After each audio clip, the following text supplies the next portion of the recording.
लाडकी बहीण संदर्भात एक महत्त्वाची बातमी। योजनेचा हप्ता जमा व्हायला सुरुवात झालेली आहे। लाडक्या बहिणींच्या खात्यामध्ये 1500 रुपये जमा होत आहेत। केवायसी पूर्ण झालेल्या महिलांनाच हप्ता यायला सुरुवात झाली आहे। महिलांच्या खात्यामध्ये पैसे जमा झाल्यामुळे सध्या आनंदाचं वातावरण आहे। आपण मुख्यमंत्री माझी लाडकी बहीण ही योजना त्या ठिकाणी आणली आणि ही एकमेव योजना आहे की सुरू झाल्यापासूनचा लाभ हा आपण या आपल्या माता भगिनींना वितरित करण्यामध्ये यशस्वी ठरलेलो आहोत। साहेब, आज देखत जवळपास 2,22,00,000 महिलांपर्यंत आपण मुख्यमंत्री माझी लाडकी बहीण या योजनेचा लाभ वितरित करू शकलेलो आहोत।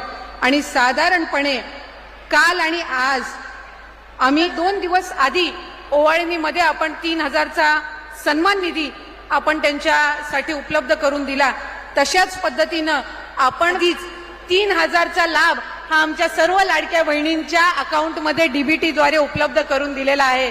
आणि आज आपल्या मराठवाडा विभागातील साधारणपणे सर्वच महिलांना आम्ही कालच्या दिवसापासूनच हा लाभ उपलब्ध करून दिलेला आहे।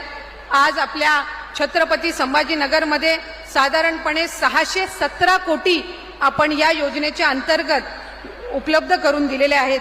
आणि आजच्या या कार्यक्रमाच्या निमित्ताने जो दुसरा ऐतिहासिक निर्णय आणि खऱ्या अर्थानं महिलांना सक्षम करण्याचा आणि महिलांना सुरक्षित वातावरण देण्याच्या दृष्टिकोनातून महिला व बालविकास विभागाअंतर्गत आपण पिंक रिक्षा योजना आणली।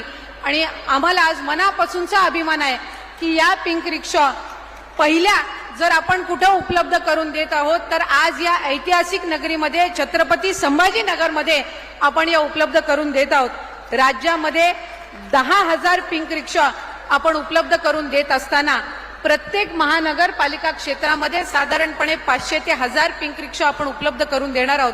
आणि आज प्रातिनिधिक स्वरूपात आपल्या मुख्यमंत्री आणि दोन्ही उपमुख्यमंत्र्यांच्या हस्ते आपण त्याचं अनावरण करत आहोत।